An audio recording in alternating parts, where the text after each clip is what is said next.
நிலாச்சோறு. வணக்கம் மக்களே, இந்த வீடியோவில் வெந்தயக்கீரை சப்பாத்தி எப்படி செய்கிறதுன்னு பார்க்கலாம் வாங்க. நல்ல ஃப்ரெஷ்ஷான வெந்தயக்கீரை கட்டாக எடுத்துக்கோங்க.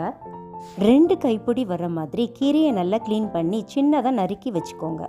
ஒரு மிக்சிங் பவுலில் 2 கப் கோதுமை மாவு எடுத்துக்கோங்க. அது கூட நம்ம நறுக்கி வச்சிருக்கிற கீரையை சேர்த்துக்கோங்க. தேவையான அளவு உப்பு, 1/4 டீஸ்பூன் மஞ்சள் தூள், 2 டீஸ்பூன் குழம்பு மசாலா தூள் சேர்த்துக்கோங்க. 1 டேபிள் ஸ்பூன் தயிர், 1/2 டீஸ்பூன் இஞ்சி பூண்டு விழுது, 1/2 டீஸ்பூன் ஓமம் சேர்த்துக்கோங்க.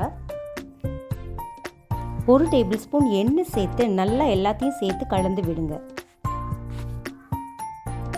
கொஞ்சம் கொஞ்சமாக தண்ணி விட்டு சப்பாத்தி மாவு பதத்திற்கு பிசைஞ்சு எடுத்துக்கோங்க. மாவை 10 நிமிஷம் அப்படியே ஊற விட்டுருங்க. 10 நிமிஷம் கழித்து இந்த மாதிரி உருண்டைகளாக பிடிச்சி சப்பாத்தி மாதிரியே தேய்ச்சி எடுத்துக்கோங்க.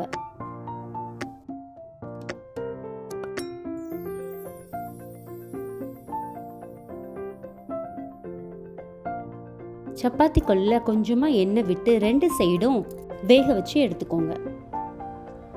நல்ல ஹெல்தியான வெந்தயக்கீரை chapati ready. Like, share and subscribe Neelachuru channel. Thank you.